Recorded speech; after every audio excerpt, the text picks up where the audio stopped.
చేరొచ్చిన మీ అందరికీ కూడా మన ప్రభును రక్షకుడైన యేసుక్రీస్తు నామములో ప్రత్యేక వందనాలు తెలియజేస్తున్నాను. ప్రాముఖ్యంగా నన్ను ఈ యొక్క స్థలానికి ఆహ్వానించినటువంటి మా స్నేహితులు రెవరెండ్ జంగం జోసెఫ్ అయ్య గారికి, అలాగే కాస్టమ్ గారి షారన్ గారికి, అలాగే సిఆర్ గారికి, డెలిగేట్స్ గారికి, పిసిసి ఎల్సిసి స్త్రీల సమాజం వారికి, యూత్ వారికి, ప్రాముఖ్యంగా సండే స్కూల్ పిల్లలందరికీ కూడా ప్రభు పేరిట వందనాలు తెలియజేస్తున్నాను. అందరూ ఇక్కడ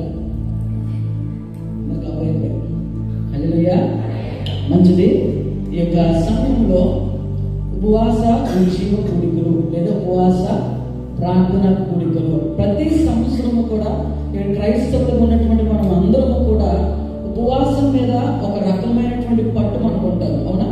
ఉపవాసం అంటే ఏంటో మనకు తెలుసు, ఉపవాసం ఎలా చేయాలో తెలుసు, ఉపవాసం ఎలా చేయకూడదో తెలుసు. ఉపవాసము చేయడం ద్వారా మన జీవితాల్లో మనం పొందుకునేటువంటి దీవెనలు ఏంటి అనేటువంటి విషయాలు అన్ని కూడా మనకు బాగా తెలుసు. కనుక ఈరోజు నేను ఆదివారం ప్రసంగంలాగా నేను చెప్పాలనుకోవట్లేదు, కానీ కొద్దిసేపు నేను మీతో మాట్లాడతాను, మీరు నాతో నేను పక్కన రైట్. కొద్దిసేపు అసలు ఉపవాసము అనేటువంటి ఒక మాట మన అందరికీ తెలుసు. ఉపవాసం అసలు ఎందుకు చేస్తాము? ఉపవాసం కోసం నేను చెప్పను, కానీ దాని మూలం కోసం మనం మాట్లాడదాం. అసలు మనమందరము కూడా ఉపవాసము అనేది ఉండడానికి కారణం ఏంటి? దేవుని సన్నిధిలో ఉన్నాం కనుక అబద్ధాలు చెప్పడం. 100% మంది ఉపవాసం ఉండేది దేనికి అంటే మనకి ఏదో శ్రమ మనకి కలుగుతుంది. ఉపవాసం ఎందుకు అంటే ఏదో బాధను చూసి మనం భయపడతాం కనుక ఉపవాసం ఉంటాం. ఎందుకు ఉపవాసం ఉంటాం అంటే మనకి ఎదురయ్యేటువంటి శోధనలు చూసి నా పరిస్థితి ఏంటి, ఒకవేళ నేను ఉపవాసం ఉండి నేను ప్రార్థన చేస్తే దేవుడు నా ప్రార్థనకు జవాబిస్తాడేమో అనేటువంటి దానికి మనము ఉపవాసం చేస్తాము. లేదా ఉపవాసం ఎందుకు చేస్తామంటే ఎన్నో సంవత్సరాలుగా మనం ప్రార్థన చేస్తాము. ఆ ప్రార్థనకి నేను ఒకవేళ ఈ సంవత్సరం నేను ఉపవాసం ఉండి నేను ప్రార్థన చేస్తే దేవుడు నాకు జవాబిస్తాడేమో. ఈ అన్నిటికీ కారణం ఏంటంటే ఏదో ఒక పరిస్థితులు చూసో, లేదా ఏదో ఒక సిచ్యువేషన్, లేదంటే ఒక శ్రమను చూసో, ఏదో ఒక ఇబ్బందులు చూసో, ఏదో ఒక శోధన చూసో మనం అందరం కూడా ఉపవాసం ఉంటాం. కానీ 20% ప్రజలు ఉంటారు. అదంతా తెలుసా? ఉపవాసం ఎందుకు ఉంటారంటే ఈ సంవత్సరంలో ఆధ్యాత్మికమైనటువంటి జీవితంలో నేను మరికొన్ని అడుగులు నేను దేవుని దగ్గరికి వేయాలి. ఈ రెండింటిలో ఏ కేటగిరీలో ఉంటున్నాం మనం? 80% ఉన్నటువంటి ప్రజలందరూ కూడా దేవుడు దాన్ని చూసి భయపడి ఉపవాసం చేస్తే దేవుడు నాకు బలం ఇస్తాడు అని చెప్పి ఉపవాసం చేసేవారు ఉంటారు. రెండవ రకమైనటువంటి తెగ, ఈ రకమైన ప్రజలు ఏంటంటే నేను ఈ సంవత్సరంలో ఉపవాసం నేను ప్రార్థన చేసినప్పుడు నా ఆధ్యాత్మికమైనటువంటి జీవితంలో నేను మరికొన్ని అడుగులు నేను దేవుల్లో వెయ్యాలి, దేవుల్లో ఈ సంవత్సరం నేను ఎదగాలి. నేను అంటాను, పోయినటువంటి సంవత్సరం నుంచి ఈ సంవత్సరం వరకు కూడా ఎంతమంది ఉపవాసం తీసుకున్నప్పుడు ఒక తీర్మానం మనం తీసుకుంటాం, ఎంతమంది ఆ తీర్మానంపై మనం నిలబడగలుగుతున్నాం? ఈరోజు మనిషి జీవితంలో భయము అనేది మన జీవితంలో కలిగినప్పుడు మాత్రమే ఎవరు గుర్తొస్తారు మనకి? అంటే చెప్పండి, ఎవరు గుర్తొస్తారు? ఆశీర్వాదం వస్తున్నంతసేపు కూడా దేవుడు ఎవరు మనకి? ₹1,00,000 ₹1,00,00,000 అమాంతంగా మనకి ఇచ్చేసారు ఎవరో. అసలు దేవుడు అంటే ఎవరు మనకి? అంటే చెప్పండి, దేవుడు అంటే ఎవరు మనకి తెలియదు. ప్రార్థన అంటే ఏంటో మనకి తెలియదు. ₹1,00,00,000 అయ్యేంత వరకు చర్చ అంటే ఏంటో కూడా మనకి తెలియదు. ప్రతి మనిషి జీవితంలో కూడా ఈ భయము అనేది మనం కలిగి ఉంటాం. ఈరోజు నేను ధ్యానించబోయేటువంటి అంశం ఏంటంటే ఉపవాసం చేస్తున్నప్పుడు, నిజమైనటువంటి ఉపవాసం చేస్తున్నప్పుడు, మన ఆధ్యాత్మికమైనటువంటి జీవితం కోసం ఉపవాసం చేస్తున్నప్పుడు నీ అనుదిన జీవితంలో ఎదురే ప్రతి శోధనపై కూడా దేవుడు నీకు విజయము కలిగిస్తాడు. ఆమేన్. ఎంతమంది నమ్ముతున్నారండి? పుట్టి నమ్మకం అవుతుంది, పుట్టి నమ్మకాలు వద్దు. చేస్తాడులే దేవుడు, ప్రార్థన చేద్దాంలే దేవుడు అన్ని చేసుకుంటూ వెళ్ళిపోతాడు అనేటువంటి మాటలు. ఖచ్చితంగా దేవుల్లో ఆధ్యాత్మికమైనటువంటి ఎదుగుదల ఉంటేనే నీ జీవితంలో ఆశీర్వాదం రావాలంటే మొట్టమొదటిగా ఆ ఆశీర్వాదం పొందుకోవడానికి అర్హుడుగా మనము ఉండాలి. ఎందుకు ఈ ప్రార్థనలు? వాస్తవానికి ఈరోజు ప్రసంగం చెప్పాలంటే నాకు సవాల్. ఎందుకు తెలుసా? క్రైస్తవులు ఒక్కసారి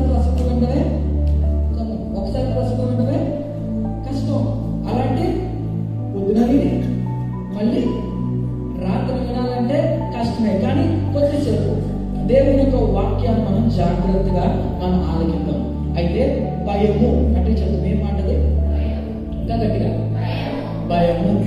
మనిషి జీవితంలో భయము అనేటువంటి పదము ఎవ్వరికి తెలియనటువంటి పదం కానే కాదు. చిన్న బిడ్డలు మొదలుకొని వృద్ధుల వరకు వెళ్ళిపోయిన ప్రతి వ్యక్తి కూడా తన అనుదిన జీవితంలో అంట ఏదో ఒక పరిస్థితిలో ఏదో ఒక సందర్భంలో భయపడుతూనే జీవిస్తూ ఉంటాడు. కానీ దేవుడు ఒక వైపున చెప్తున్నటువంటి మాట ఏంటంటే, నేను నీకున్నటువంటి ప్రతి భయాలపై కూడా నేను విజయము కలిగిస్తా. మరొక మాట అంటే తెలుసా? పిరికితనమైనటువంటి ఆత్మ నేను నీకు ఆత్మ నేను నీకు ఇవ్వలేదు, కానీ ఏమి ఇచ్చాడంట? శక్తియు ఇంద్రియ నిగ్రహము కలిగినటువంటి యొక్క ఆత్మను ఇచ్చాడు. అయితే ఈ భయము అనేటువంటి పదము ఏదో మొన్న కోవిడ్ టైంలో పుట్టుకొచ్చినటువంటి పదం కానే కాదు. కానీ ఒకసారి మనం చరిత్రలో వెనక్కి వెళ్ళిపోతే ఎక్కడి నుంచి ఈ భయము అనే పదము ఉద్భవించింది అని మన బైబిల్ గ్రంథాన్ని చూస్తే ఆది కాండంలో ఇద్దరు క్యారెక్టర్లు ఉంటారు. ఎవరల్లో తెలుసా? ఆదాం మీద తప్పు దోషంలో ఎంతసేపు కూడా కదా ఏమని అంటే ఫెమినిస్ట్ స్పీకర్ అని చెప్తూ ఉంటాం మనం. వాస్తవానికి మొట్టమొదటిగా తప్పు చేసింది ఎవరు అంటే చెప్తాం. ఇప్పుడు లైన్లోకి వచ్చారు ఎవరు? ఇప్పుడు బైబిల్ గ్రంథంలో చరిత్రలోకి వెళ్ళిపోతే ఇద్దరు వ్యక్తులు భయం నుంచి మొదలెట్టారు. దగ్గర నుంచి భయం మొదలైంది. ఎవరెవరు? అవ్వ, ఆదాము. అవ్వ ఏం చేసింది? అవ్వకి చెప్పాడు, ఆదాము చెప్పాడు. ఏం చెప్పాడు దేవుడు? ఇదిగో ఈ సృష్టి అంతట్లో కూడా నువ్వు అనుభవించు, కానీ ఆ ఒక్క చెట్టు చోటుకి మాత్రం నువ్వు. ఆదాము వెళ్ళాడా? మొట్టమొదటి ఎవరు వెళ్ళారు? అవ్వ వెళ్ళి సాతాను చెప్పేటువంటి ఒక కుయుక్త మాటలను పడిపోయి ఏం చేసిందంట? ఆమె తినడం కాక అక్కడతో వదిలిపెట్టకుండా ఏం చేసింది? తన భర్త దగ్గరకు వచ్చి ఇది కూడా నువ్వు కూడా. తెలుగులో ఒక సామెత ఉంటుంది, ఏంటో తెలుసా? తాను చెడిపోయిందే కాక చెడిపోయింది. అవ్వ పాపం చేసింది. అవ్వ పాపం చేసిన తర్వాత వెంటనే మరలా ఎవరిని పాడు చేస్తుందంట? అక్కడ ఆదాము దగ్గరికి వెళ్ళి మరలా పాపం చేసి వీరు ఇరువురు కూడా వారి జీవితం మొదలుకొని ఈ భయము అనేటువంటి పదం వచ్చింది. ఎందుకు భయం కలిగిన ఆదాముకు అని మనం చూసినట్లయితే వాక్యంలో మనం ముందుకు వెళ్తున్నాం. ఎందుకు వారి జీవితంలో భయం కలిగిందంటే, అప్పటి వరకు ఆదాము దేవుడితో ఎంత మంచి సంబంధం కలిగాడు అంటే, దేవుడు ప్రతిరోజు ఈ భూమి మీదకి వచ్చిన తర్వాత ఆదామును పిలిచిన వెంటనే ఆదాము పరిగెట్టుకుంటూ వచ్చాడు. ఈ రోజు ఏం చేసామని భుజం మీద చేసుకుని నడిపించుకుంటుంటే నేను ఇది చేశా అని చెప్పుకుంటూ వెళ్ళాడు. అదే తరుణంలో ఒక రోజు దేవుడు భూమి మీదకి వచ్చి ఆదాము అని పిలుస్తున్నప్పుడు ఏ మాత్రం శబ్దం కూడా దేవునికి. ఆదాము అని పిలిచిన వెంటనే పరిగెట్టుకుంటూ వచ్చేటువంటి ఆదాము ఆ రోజు పాపం చేసిన తర్వాత దేవుడు పిలుస్తున్నప్పుడు దేవుని మాటకు ఆయన ఏం చెప్తున్నాడంట? భయపడి ఎక్కడ రాకున్నారంట. అక్కడ ఇవన్నీ మన సొంత మాట కాదు, బైబిల్ ఉన్న మాట. ఏం చేస్తున్నారు తెలుసా? భయపడి వారు పొదల్లో వారు దాగుంటారు. ఎందుకో తెలుసా? మనిషి దేవుడు నిర్మించిన కారణం ఏంటంటే, ప్రతి మనిషి జీవితంలో కూడా ఒక బంధము అనేది చాలా ప్రాముఖ్యము. ఆ కాలంలో ఆదామును అవ్వను దేవుడు తీర్చిన తర్వాత దేవునికి మనిషికి కూడా ఒక మంచి బాంధవ్యము కలిగి ఉండేవారు, ఒక మంచి రిలేషన్షిప్ వారు కలిగి ఉండేవారు. కానీ ఈ పాపము అనేది వారి జీవితంలోకి వచ్చిన తర్వాత వెంటనే ఏం కలిగిందంటే, వారికి అర్థమైన మాట ఏంటి తెలుసా? నేను ఈ పాపము చేయడం వల్ల నేను దేవునితో ఉన్నటువంటి సంబంధం నేను కోల్పోయాను. ఈరోజు ఈ ఉపవాస ప్రార్థన కూడిక ద్వారా మనం ఏం చేయగలం తెలుసా? ఇక్కడ కూర్చుని మనం అందరం కూడా పరిశుద్ధులు అంటే పరిశుద్ధులు కానే కాదు. ఏదో తలంపులలో, ఆలోచనలో, మాటల్లో, క్రియల్లో ప్రతి వ్యక్తి ఈ క్షణం వరకు కూడా ఏదో ఒక పాపాలను వారు చేసుకుంటూనే వెళ్ళిపోతారు. అవ్వ, ఆదాము కూడా వారి జీవితంలో పాపం చేశాము, ఈ పాపం వల్ల దేవునికి నాకు ఉన్నటువంటి సంబంధము తెగిపోయింది అని వారు తెలుసుకున్న వెంటనే వారి జీవితంలో ఏం కలిగిందంట? భయం కలిగింది. ప్రభునందు ప్రియమైన సంగమా, ఈ భయము అక్కడి నుంచి మొదలైంది. దేవుని యొక్క మాటను వ్యతిరేకించిన తర్వాత, దేవుని దగ్గర ఉన్నటువంటి సంబంధము కోల్పోయిన తర్వాత వారి జీవితంలో ఏం కలుగుతుందంటే భయం కలుగుతుంది. కనుక ఈ ఉపవాస కూడికల్లో మనం దేవునితో కోల్పోయినటువంటి ప్రతి ఒక్క సంబంధము యేసు నామములో పునరుద్ధరించుగాక. గట్టిగా ఆమేన్. ఉపవాస కూడిక ఎందుకంటే దూరం అయిపోయినటువంటి మనం అందరం కూడా దేవునికి మరలా ఉపవాసం అంటే మనం అనుకుంటాం పొద్దున అన్నం తింటాం, రాత్రి వచ్చేసరికి ఏం తింటాం మనం అన్నం బదులు చెప్పండి ఏం తింటాం? చపాతి, టిఫిన్, ఇడ్లీ, లేదంటే ఫ్రూట్స్ తింటాం. ఈ తింటే ఉపవాసం అయిపోతా అంటే నేను అంటాను ఉపవాసం కాదు. అన్నం తినడం మానేస్తే ఉపవాసం అయిపోతా అంటే అసలు కానే కాదు. అన్నం తినడం మానేస్తే మహా అయితే నీ శరీరం ఉన్నటువంటి ఒక 4 గ్రాముల కొవ్వు కరిగిపోతా అంతే, అంతకు మించి జరిగేది ఏ మార్పు లేదు. ఉపవాసం ఉంటున్నావు అంటే దాని అర్థం ఏంటంటే నీ హృదయం పట్టినటువంటి ప్రతి కొవ్వు కూడా కరిగిపోయి నీ హృదయం నూతనము అవ్వాలి. ఎంతమంది జీవితంలో ఇన్ని జరిగినటువంటి ఉపవాస కూడికలో ఎంతమంది హృదయాలు దేవుని వైపు తిరగబడ్డాయి? మన జీవితంలో అవుట్ ఆఫ్ కంట్రోల్ లో వెళ్ళిపోతాం చాలాసార్లు. కారణం ఏంటో తెలుసా? భయం కలిగిన ప్రతిసారి కూడా మనం ఏమి ఆలోచన చేస్తాం మనకి భయం కలిగిన ప్రతి పరిస్థితుల్లో కూడా ఏం మాట్లాడతామో కూడా మనకి అసలు తెలియనే. ఏం మాట్లాడతామో ఏం ఆలోచన చేస్తామో మన జీవితంలోకి అమాంతంగా ఏదైనా సమస్య శోధన వచ్చిందంటే అక్కడే కొప్పు కొలిపి అక్కడే కూర్చుని మనం ఏడ్చుకుంటుంటాం. నేనంటాను నిజమైనటువంటి క్రైస్తవుడు ఏ దాన్ని కూడా చూసి భయపడాల్సిన అవసరము ఎలా ఉండాలి తెలుసా? క్రైస్తవుడు అంటే సమస్య వచ్చిందా రాని చూసుకో, శోధన వచ్చిందా రాని చూసుకో, బాధలు వచ్చాయా రాని చూసుకున్నాం. ఎందుకు తెలుసా? నేను పూజించేటువంటి దేవుడు ఎల్ షడాయ్, సర్వశక్తిమంతుడు. ఆయన నాతో ఉంటే నేను సాధించేది ఏది కూడా.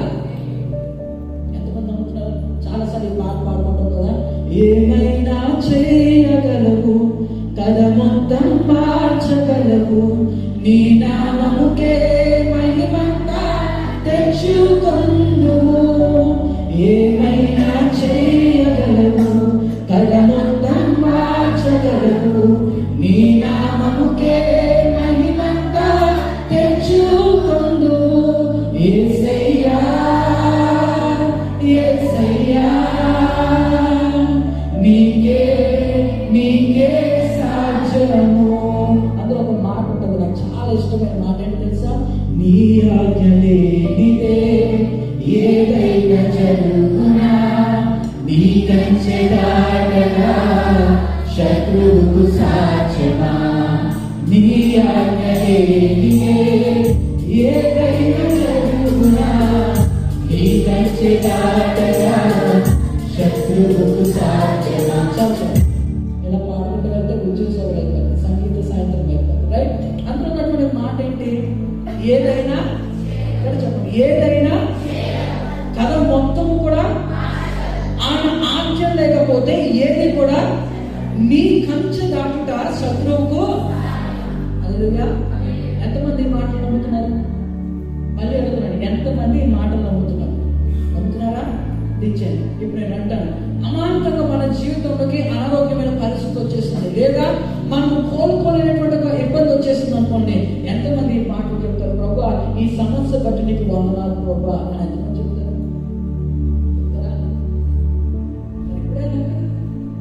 ఏదైనా చేయగలవు, నా కళ మొత్తం కూడా మార్చగలవు, ప్రభువా నీకు వందనాలు అని చెప్పాం కదా. మన బాధ వచ్చినప్పుడు ఎంతమంది ప్రభువా ఈ సమస్యపై నీకు వందనాలు మనం ఎంతమంది చెప్తున్నారు? నిజమైన క్రైస్తవుడు ఇలా బ్రతకాలి. ఇలా బ్రతకపోతే నేను అంటాను ఉపవాసం చేయడం కూడా వ్యర్థము. మీరు ఫీల్ అయిన పర్లేదు. ఉపవాసం చేస్తామంటే ఒక క్లారిటీ మనకు ఉండాలి. ఉపవాసం చేస్తామంటే నామకార్థమైనటువంటి ఉపవాసం చేసుకుంటూ వెళ్ళిపోతే యేసుక్రీస్తు ప్రభువు చాలా సెటైరిక్గా చెప్పిన మాట అంటే తెలుసా? ఓ వేషధారైనటువంటి ఉపవాసం మాత్రము వేషధారగా ఉపవాసం చేయక ఎవరో నన్ను చూస్తారు కనుక నేను ఉపవాసం చేస్తానని చేయక, కానీ ఉపవాసం ఉంటున్నప్పుడు నేను అంటున్నాను మన బ్రతుకులు మార్చబడాలి. ఉపవాసం ఉండి మనం ప్రార్థన చేసినప్పుడు మనకున్నటువంటి యొక్క మన జీవితము మారాలి. ఎప్పుడైతే నీ జీవితము, నీ పరిస్థితులు, నీ ఆధ్యాత్మికమైన జీవితం మారుతుందో ఆటోమేటిక్ గా నీకు కావలసినటువంటి ప్రతి ఆశీర్వాదం నీకు వస్తుంది. అంటారు ఉపవాసం ప్రార్థన చేసినప్పుడు మౌంట్ పట్టుదలకి వెళ్ళి చిట్టి పెద్ద లిస్ట్ తీసుకెళ్ళినట్టుగా ఉపవాసం ప్రార్థన చేసిన ప్రభువా ఇది చేయి, ఇది చేయి, ఇది చేయి, అది చేయను ప్రార్థన చేస్తే దేవుడు ఏది కూడా చేయదు. ఆశీర్వాదం కోసం పరిగెట్టినంత కాలం నీ జీవితంలో ఆశీర్వాదము అనేది రానే రాదు. నీ హృదయము చెప్పి దేవుని దగ్గర పరిగెట్టి చూడు. నీ జీవితంలో దేవుడు ఎటువంటి ఆశీర్వాదాలు చేస్తాడు. దేనికోసం పరిగెట్టాలి?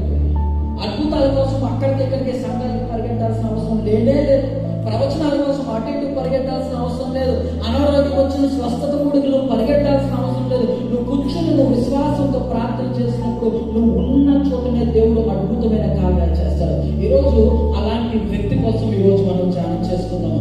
ఆ వ్యక్తి తన జీవితంలో చిన్ననాటి నుండి కూడా ఎన్నో కష్టాలు ఆయన అనుభవించినటువంటి వ్యక్తి. చిన్ననాటి నుండి కూడా అనేకమైనటువంటి ఇబ్బందులు, ఆఖరికి మరణకరమైనటువంటి పరిస్థితుల నుండి కూడా వెళ్ళినటువంటి వ్యక్తి ఎవరంటే,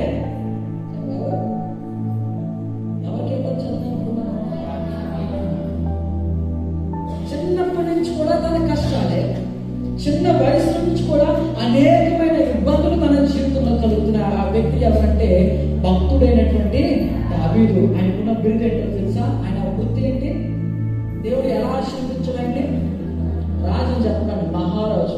ఎవరంటే ఆయన సాదా సీదా అయినటువంటి గొర్రెల కాపురం నుంచి దేవునికి ఆజ్ఞలు పాటించి దేవునికి ఎల్లప్పుడూ స్తుతులు చెల్లించి దేవుని కోసం తన హృదయాన్ని పరిశుద్ధీకరించుకుని దేవుని తన హృదయం నిలబెట్టుకున్న తర్వాత గొర్రెల కాపరి నుంచి దేవుడు దావీదు యొక్క స్థానం ఎలా మార్చాడు తెలుసా?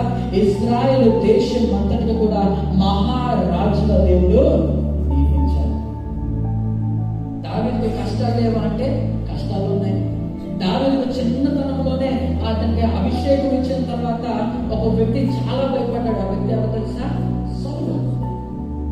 దావీదుకి అభిషేకం ఇచ్చాడు అనేటువంటి విషయం తెలిసిన వెంటనే సౌలు తన జీవితంలో ఏమైపోతుందంటే, దేవుడు దావీదును అభిషేకించడం ఏంటి, నేను రాజులో ఉన్నాను కదా, నాకు వదిలేసి దేవుడు దావీదును అభిషేకించడం ఏంటి అంటే నా రాజ్యకం పోతుందేమో, నేను ఉన్నటువంటి స్థానం పోతుందేమో అని చెప్పి తన జీవితంలో ఏం కలిగిందంట?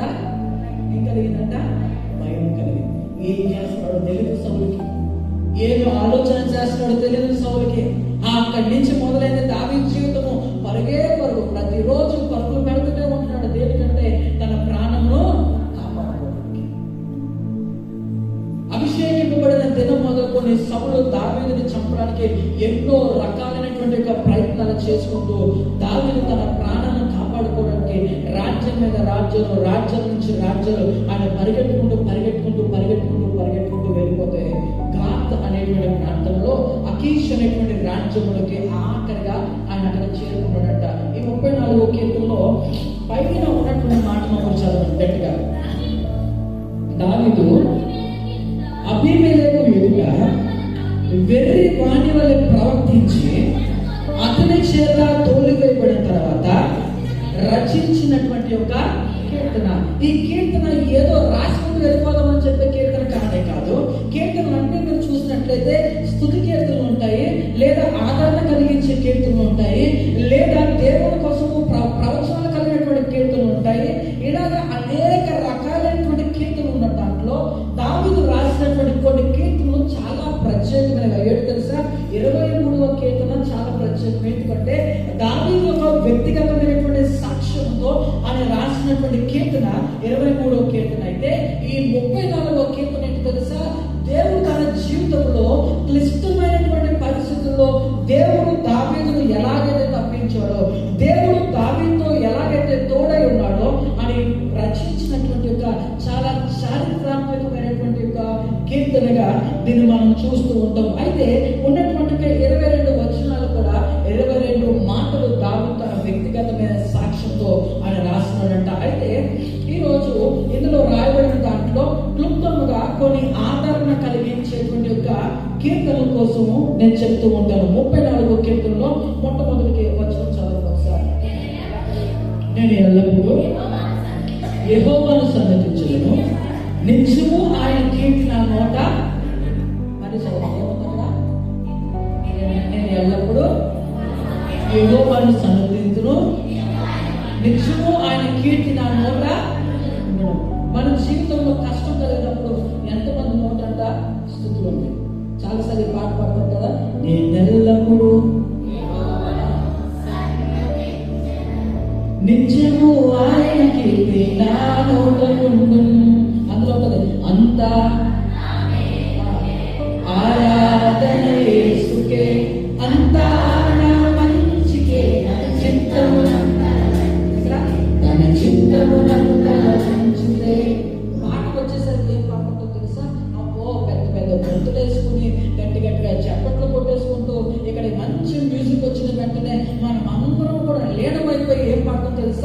నేనెల్లప్పుడూ యెహోవాను సన్నుతింతును. కానీ వాస్తవంలోకి వచ్చిన తర్వాత నీకు కష్టాలు కలిగినప్పుడు ఎంతమంది దేవుడు స్తుతిస్తారు? స్తుతిస్తామా? అంతా నా మేలుకే, ఆరాధన యేసుకే, అంతా నా మంచికే, తన చిత్తమునకు. ఎంతమంది మీ జీవితంలో కష్టాలు వచ్చినప్పుడు ఇది నా మేలుకే అని ఎంతమంది చెప్తారు? నేను చెప్పనా, మన జీవితాలు ముందుకి వెళ్ళకపోవడం కారణం ఏంటి తెలుసా? దేవుని స్తుతించాల్సినటువంటి సమయంలో దేవుణ్ణి మనం స్తుతించాలి. దేవునికి ఎక్కడైతే మన కృతజ్ఞత మనం చెల్లించాలో అలాంటి సందర్భంలో దేవునికి కృతజ్ఞత మనం చెల్లించట్లే. భక్తుడైనటువంటి యోగుడు మన అందరికీ బాగా తెలుసు, అవునా? యోగు తన జీవితంలో ఊజు దేశం అంతా కూడా దులిపేసిన అంతను మించినటువంటి ధనవంతుడు లేడే. కానీ తన జీవితంలో తను ఊహించినటువంటి కష్టాలు వచ్చినప్పుడు కూడా ఏమన్నా తెలుసా? ఆఖరికి పెంకులు తీసుకుని తన కురుకులు పట్టి కోరుకుంటున్న పరిస్థితిలో తన సొంత భార్య వచ్చి ఇంకా ఎందుకు బ్రతుకుతున్నావు, నువ్వు కూడా నీ దేవుని దూషించి నువ్వు కూడా చచ్చిపోరా అని చెప్పినప్పుడు యోగు ఎంత కష్టం కలుగుతుంది. యోగు మనసు ఎంత నొప్పించుంటది. కానీ అలాంటి సందర్భంలో ఆయన ఏం చెప్తున్నాడు తెలుసా? ఏం చెప్తున్నాడంట? ఏమీ లేదు, యెహోవా ఇచ్చును, యెహోవా తీసుకుని పోయేమో దేవునికి. మన కష్టం వచ్చిన వెంటనే ఏమంటాడు తెలుసా? ఎల్లప్పుడూ దేవుడు నేను. నా నోటంట కష్టం వచ్చినప్పుడు ప్రభా ఈ కష్టం బట్టి నీకు వందనాలు, ఈ కష్టం ఎందుకు వచ్చిందో నాకు తెలియదు, కానీ ఈ కష్టం బట్టి నీ నామం మాత్రమే మహిమపరచబడదు కాక. ఉపవాస ప్రార్థన కూడికలో అద్భుతాలు జరగాలి అంటే, ఉపవాసం మనం చేస్తున్నామంటే మొట్టమొదటిగా ఉపవాసం చేసే ముందుగా మన జీవితాలు ఒక్కసారి మనం సరిదిద్దుకోవాల్సిన అవసరం మనము కలిగి. నేను అడిగిన జాన్ ఈడెన్ గారు ఆయన చెప్తున్న మాట 3 మాటలు మనం చెప్పారు, అవునా కదా? రెస్టారెంట్ మనం చెప్పారు, రీడింగ్ మనం చెప్తున్నటువంటి మాటలు ఇవన్నీ కూడా మనం వింటున్నాం. నేను అంటాను, ఉపవాసం చేసి దాని ఫలితం నీకు రావాలంటే మొట్టమొదటిగా మన జీవితంలో దేవునికి ఆయాసకరమైనవన్నింటి కూడా నువ్వు పక్కన పెట్టి పరిశుద్ధంగా దేవుని సన్నిధిలో కడుగు పెట్టినప్పుడు నీ జీవితాల్లో గొప్ప కార్యాలు జరుగుతాయి. త్వరగా ఈ మాట చూద్దామా? 34 కీర్తన 4వ వచనంలో ఆయన చెప్తున్న మాట ఏంటంటే, కింద చదవండి, మొదటి 5 వేసి కింద చదవండి. నాకు కలిగిన భయములన్నింటిలో నుండి ఆయన నన్ను.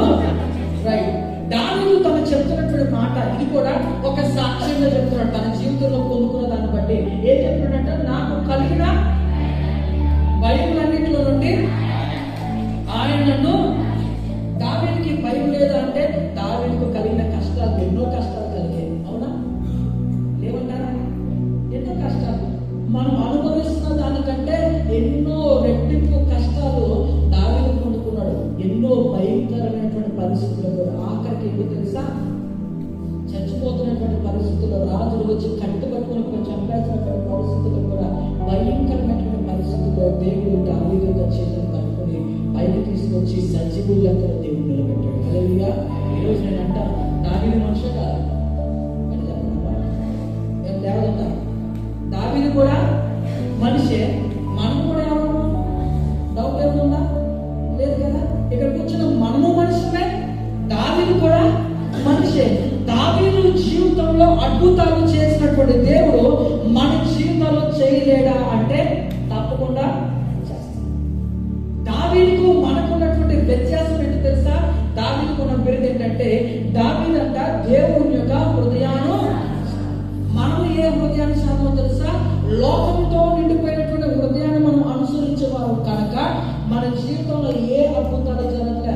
ఏ దావీదును తప్పించినటువంటి దేవుడు, దావీదుకు కలిగినటువంటి భయములన్నింటిలో కూడా తప్పించిన దేవుడు మనకు కలుగుతున్నటువంటి భయములోంచి ఎందుకు మనం బయటకు రాలేకపోతున్నాం అంటే కారణం ఏంటంటే, మనము దేవుని యొక్క హృదయాన్ని సరిగ్గా అర్థం చేసుకోవట్లే. ఉపవాసం అంటే అన్నం తింటే మానితే చాలు. ఉపవాసం అంటే ఒక పూటలో ఒక 5 నిమిషాలు ఒంటి కాళ్ళ మీద ప్రార్థన చేస్తూ, 2 కాళ్ళు కూడా మనం అయ్యో ఒంటి కాళ్ళతోనే ప్రార్థన చేసి, ప్రభా ఈ రోజంతా నువ్వు తోడేనో నీకు వందనాలు ప్రభా, ఈ రోజు నేను ఉపవాసం ఉన్నాను కదా, నేను ప్రార్థన చేసిన ప్రతిదీ కూడా నువ్వు గ్రాంటింగ్ ఇచ్చేస్తే అన్ని కూడా నాకు దయచేసి ఆమె మళ్ళీ రేపు కలుస్తుంది అయిపోయింది. ఉపవాసం ఉన్నంతసేపు కూడా బైబిల్ చెప్తున్న మాట తెలుసా? నువ్వు ఉపవాసం ఉంటున్నావు అంటే దాని అర్థం ఏంటంటే, ఉపవాసము ఉన్నంతసేపు కూడా దేవునితో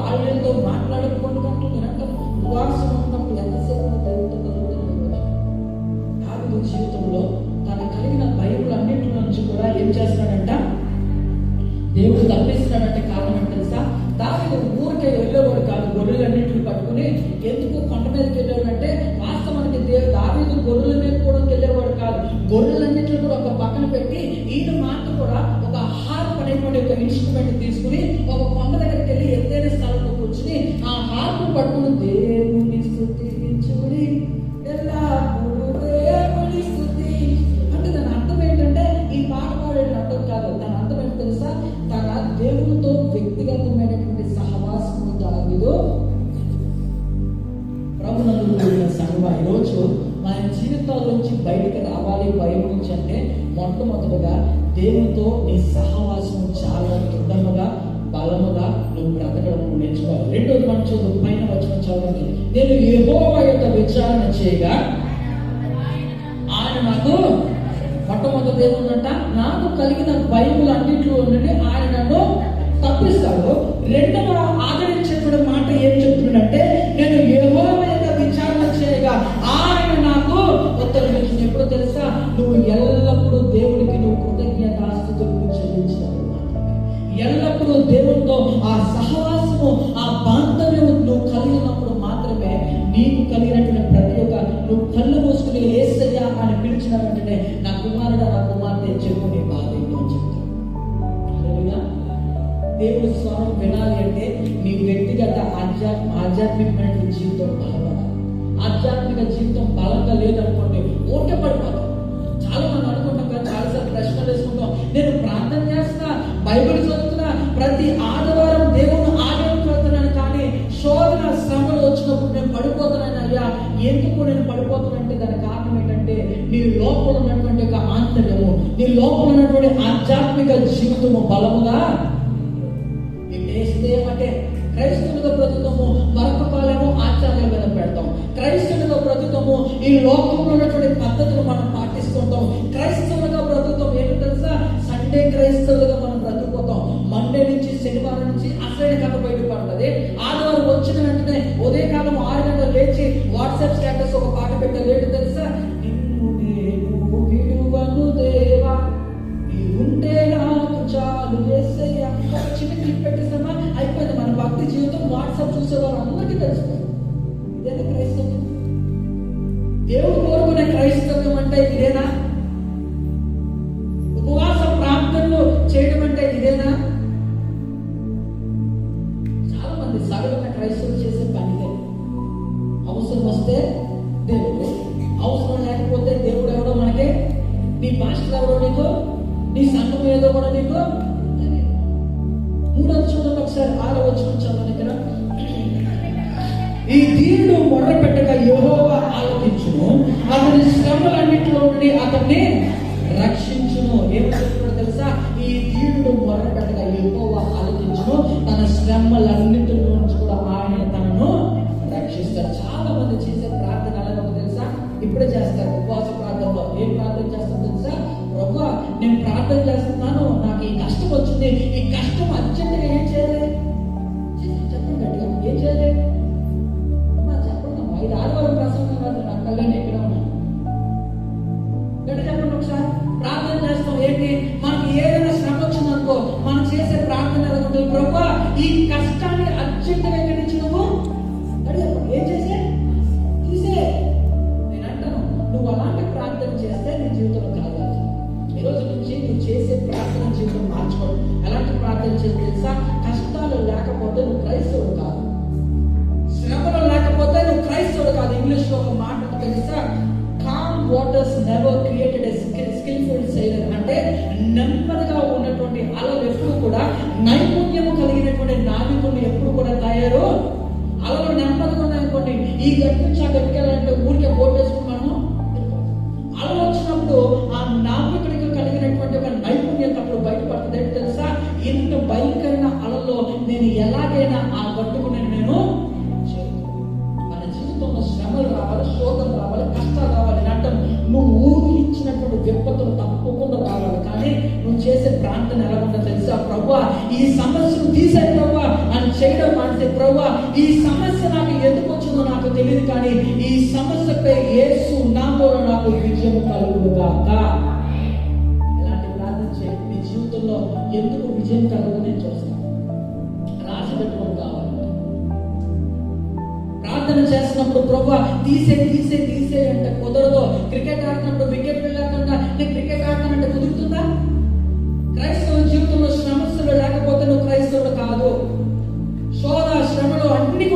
కానీ ఒకటి మాత్రం గుర్తుపెట్టుకో, నీతో ఉండి నీకంటే ముందుగా దేవుడు నడిచి ప్రతి మార్గము కూడా సవాలు చేస్తాడు అని అంటాడు కదా. ఒక మాట ఇచ్చాడు, గాఢాంధ కాలములు లోయలో నడిచినా ఏ అపాయము నేను. ఈరోజు క్రైస్తవులు అంటే భయపడిపోతాడు, కొంచెం జ్వరం వస్తే భయపడతాడు, కొంచెం డెంగ్యూ ఫీవర్ వచ్చిందంటే అల్లకొల్లలం అయిపోతూ ఉంటాం మన జీవితం. అవునా? ఊహించినటువంటి ఆర్థికమైనటువంటి యొక్క విపత్తు మనకు కలిగిన వెంటనే మనం ఏమవుతుందో తెలుసా, అక్కడే పడిపోతాం. కారణం ఏంటో తెలుసా, దేవునికి ఇవ్వాల్సిన స్థానం పట్ల, దేవుని పెట్టవలసినటువంటి స్థలములో మనము పెట్టలేకపోతున్నాం. ఉపవాస ప్రార్థన గుడిలో ఈరోజు దీన్ని మనం గమనించాం.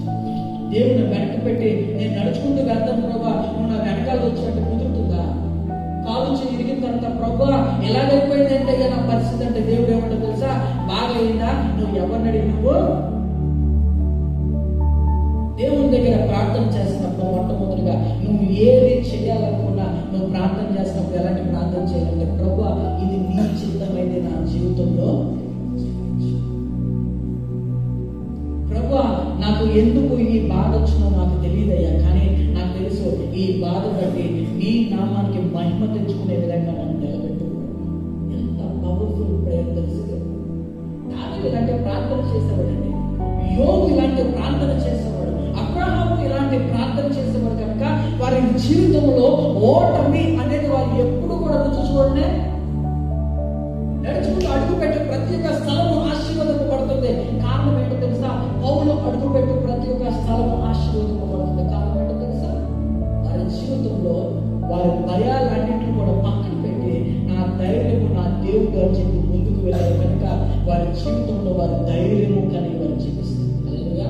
ఈరోజు క్రైస్తవులుగా ఆ స్టాండర్డ్ మనకు కలిగి నీ దేవుడు ప్రత్యేకపరుచుకున్నాడు, దేవుడు నేను పిలుచుకున్నాడు అంటే దాని అర్థం ఏంటంటే, పూర్వం నువ్వు కలిగినటువంటి అన్య స్థితి నువ్వు ఇప్పటికీ కూడా అదే బ్రతుకుతే నువ్వు క్రైస్తవుడు అనడానికి విలువేంటి అక్కడ? దేవుడు నువ్వు ప్రత్యేకింపబడిన తర్వాత అటువంటి ప్రత్యేకమైన జీవితం నువ్వు జీవించకపోతే దేవుడు నీ జీవితంలో ఎందుకు కార్యాలు చేయాలి అని నేను అడుగుతాను. 4వ వచనం అక్కడ 7వ వచనం, యెహోవా యందు భయభక్తులు కల వారి చుట్టూ ఆయన దూత కావలి ఉండి వారిని ఏం చేస్తుందంట, రక్షిస్తుంది. మళ్ళీ చదవండి ఏముందంట అక్కడ, యెహోవా యందు భయభక్తులు గల వారి చుట్టూ ఆయన దూత కావలి ఉండి వారిని.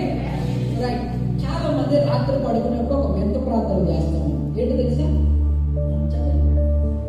తల్లి చెప్తుంది దగ్గర మీరు చెప్పరు కానీ వాస్తవం మనందరూ చేసే ప్రార్థన ఏంటి తెలుసా, ప్రభువా నేను నిద్రపోతున్నాను కదా, నీ దేవదత్తల్ని ఎక్కడ కావాలి, నా బెడ్ పక్కన 4, నా బెడ్ ముందు దగ్గర ఒక 4, నా ఇంటి ముందు ఒక 4, నా ఇంటి వెనకాల ఒక 4, నీ దేవతలు ఏం చేసేయాలి, కావాలంటే. ఒకవేళ మరి మీ కుటుంబస్తులు కువైట్లో ఉన్నారనుకోండి, కొత్త అంటారు కదా, కువైట్లో ఉన్నారనుకోండి, వారి కోసం ఏం చెప్తాం, ప్రభా మా యొక్క సహోదరి కువైట్లో ఉంది కదా, మాకు ఒక 4 దూతలు నువ్వు రప్పించి ప్రార్థన చేస్తాం. మనకి మన ప్రార్థన ఉంటుంది. ఎందుకు పనికిరావు ప్రార్థన, ఎందుకు కూడా పెద్ద దేవుడు లాంటి ప్రార్థన ఏంటి తెలుసా, దేవతలకి పని పట్టలేవా? నువ్వు ప్రార్థన చేస్తే దేవతలు వచ్చి వెంటనే పక్కన వచ్చి చెప్పు వెంటనే ఏంటి అని చెప్పి అడగడానికి ఏం పని పట్టలేవా? దేవతలు రావంటే నేను అంటాను, నువ్వు ప్రార్థన చేసినప్పుడు తప్పకుండా దేవతలు వస్తాయి. ఎలాంటి ప్రార్థన చేసినప్పుడు తెలుసా, ఎలాంటి జీవితం జీవించినప్పుడు తెలుసా, ఇక్కడ ఉన్న ఒక కండిషన్ ఉంది. ఏమిటో తెలుసా అది? చెప్పండి. యెహోవా యందు భయభక్తులు కల వారి చుట్టూ ఇచ్చాడండి దేవుడు. ప్రతి దానికి కూడా కొన్ని షరతులు ఉంటాయి. షాపింగ్ మాల్కి వెళ్ళినప్పుడు 50% డిస్కౌంట్ అంటే దూరం పరిగెట్టుకు వెళ్ళిపోతాం, కానీ కింద ఒకటి ఉంటుంది ఏం తెలుసా, షరతులు. దేవుని యొక్క జీవితంలో కూడా, ఆధ్యాత్మికమైన జీవితంలో కూడా నువ్వు ఏదైనా పొందుకోవాలంటే షరతులు వర్తిస్తాయి. నీకు దేవదూతలు కావాలా, దేవుడు ఇస్తాడు. కానీ మొట్టమొదటి నువ్వు ఏం కలిగి ఉంటావు తెలుసా, యెహోవా యందు ఆయన యందు నువ్వు భయభక్తులను కలిగి ఉండాలి. కొంతమంది జీవితంలో భయం ఉంటుంది, భక్తి. కొంతమంది జీవితంలో భక్తి ఉంటే ఈ రెండు ఉండదు కొంతమందికి. ఎందుకు తెలుసా, నడుచుకుంటూ వెళ్ళిపోతున్నప్పుడు పాస్టర్ గారు ఒక గుంపు దగ్గర నుంచి నడుచుకుంటూ వెళ్ళిపోయాడు అనుకోండి, నోటంతా కూడా ఆ బీప్ సౌండ్ కూతురు మాట్లాడుతూ మనం వెళ్ళిపోతాం. సెన్సర్ కట్లు అన్ని కూడా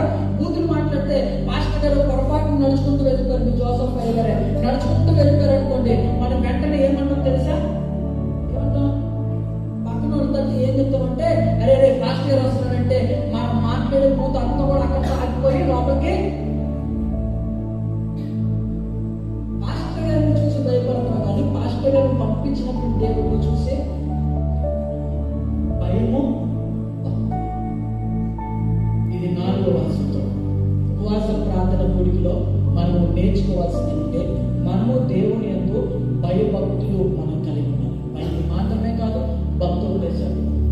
భయం ఉండాలి. భయంతో దేవుని యందు భక్తి ఉంటే మాత్రమే నీ జీవితంలో గొప్ప కార్యాలు దేవుడు చేస్తాడు. హల్లెలూయా, హల్లెలూయా. దావీదు జీవితంలో ఎన్నో అద్భుతాలు జరిగాయి. దావీదు హైట్ ఎంతంటే నాకులా పుట్టుడే. మహా అయితే 5.5 అడుగులు లేదా 5 అడుగులు 3 అడుగులు 5 అడుగుల 3 అంగుళాలు మహా అయితే. కానీ గొలియాతు హైట్ ఎంత తెలుసా? ఉదాహరణ చెప్తున్నాను, మళ్ళీ బయటకి చెప్పుకోకండి. ఒకవేళ దావీదు అయితే పాస్టర్ గారు గొలియాతు అనుకోండి, ఆయన హైట్, నేనెంత హైట్. దావీదు ఎంత ఉన్నాడు, గొలియాతును చూసి ఎంత ఉన్నాడు. మాట ఏంటి తెలుసా? ఒక కర్ర పట్టుకుంటూ వచ్చాడంట. ఏంటంట? అన్ని కూడా వేశారు. రాజుకు కావాల్సిన, యుద్ధానికి కావాల్సిన సామాగ్రి అన్ని వేస్తే, బాబు ఇది కొంత అందమయ్యా, ఇవన్నీ నేను పోయలేకపోతే నాకు ఏమి అవసరం లేదు, నా చేతులతో నేను సింహాలు లేదా ఏమొచ్చిన ఎలుగుబంట్లు వచ్చినా నా చేతులతో వాటిని చంపేశాను అన్నాడు. ఎందుకో తెలుసా? దావీదుకు తెలుసు నా దేవుడు నాతో. కారణం ఏంటో తెలుసా? దావీదు దేవుడితో ప్రతి దినం కూడా నడుస్తూనే తన వ్యక్తిగతమైనటువంటి జీవితంలో దేవునికి ఇవ్వవలసినటువంటి స్థానం, దేవునికి ఇవ్వవలసినటువంటి యొక్క ప్రాధాన్యత దేవుడికి ఇచ్చాడు కనుక తన జీవితంలో ఓటమి అనేది ఎప్పుడు కూడా ఆయన చూడనే. గొలియాతు దగ్గరికి వెళ్ళి కర్ర పట్టుకొస్తే గొలియాతు అన్నాడు, మరి నేనేమన్నా మొక్కను అనుకున్నావా? మళ్ళా వెళ్ళాడు, కాలంలోకి వెళ్ళాడు. ఎన్ని రాళ్ళు ఎత్తుకున్నాడంట? 5 రాళ్ళు ఎత్తుకున్నాడు. వాస్తవానికి ఒక రాయించుకుని కొడితే గొలియాతు మొత్తం అంతా కూడా కవర్ చేయబడ్డాడు. పై నుంచి తల నుంచి అవి పాదం వరకు కూడా కవచాలతో నిండిపోయింది. కానీ ఇక్కడ మాత్రమే ఒక చిన్న హోడు ఉంది. అంటారు గుడి చూస్తే కొట్టేటంటే కొట్టలేనటువంటి పరిస్థితి ఏంటంటారు. వారికి కారణం ఏంటి తెలుసా? దావీదుకు తెలుసు ఈ ఒక రాయ విసురుతున్నప్పుడు చెప్పిన మాట ఏంటి తెలుసా? యుద్ధము యెహోవాదే. చాలాసార్లు పాడుకున్న యుద్ధము యెహోవాదే, యుద్ధము యెహోవాదే పాడుకుంటూ వెళ్ళిపోతాం. నిజమైనటువంటి జీవితంలోకి నీకు కష్టం కలిగినప్పుడు, గొలియాతు వలె సమస్యకి ముందు నిలబడినప్పుడు ఎందుకు నీకు గుర్తుకు రావట్లేదు? నా పక్షాన దేవుడు యుద్ధం చేస్తాడు. శోధన, శ్రమ, బాధ వచ్చినప్పుడు ఎందుకు నీకు ఈ మాటలు గుర్తు రావట్లేదు? నేను ఎన్నడూ విడుగును ఎడబాడిన దేవుడు వాగ్దానం చేస్తాడు. ఎందుకు ఆ మాటలు నీకు గుర్తు రావట్లేదు తెలుసా? వాక్యం విని దాన్ని వదిలేస్తాడు. ఉదయం ఏం ప్రసంగం చెప్పారంటే మనం చెప్పాం. ఎందుకు తెలుసా? విన్నదంతా కూడా ఎగిరిపోతాం. మనకి ఇంటికి వెళ్ళిపోతాము, ఇంటికి వెళ్ళి హ్యాపీగా చికెన్ కూర ఏదో వండుకుని తినేస్తాము, ఒక సినిమా చూసేస్తాము. అయిపోయిన తర్వాత సాయంత్రం ప్రార్థనకి ఇంటికి రెడీ అయిపోయి దేవుడు ఆలోచన కూర్చోండి. యుద్ధము ప్రభువును ప్రేమించాము. ఈరోజు మీ జీవితంలో మీరు ఏ సమస్య, ఏ బాధను ఎదుర్కొంటారో నాకు తెలియదు, కానీ నీ ప్రతి పోరాటం నీకంటే ముందుగా దేవుడు వెళ్ళి పోరాటాలు చేయగలుగుతాడు. బైబిల్లో ఒకసారి ఒక ఆర్టికల్ చదువుతున్నప్పుడు చాలా నచ్చినటువంటి మాట ఏంటి తెలుసా? దావీదు నుంచి దావీదు ఎక్కడి నుంచి వచ్చాడు తెలుసా? ఎవరి దగ్గర నుంచి వచ్చాడు తెలుసా? రూతు నుంచి వచ్చాడు.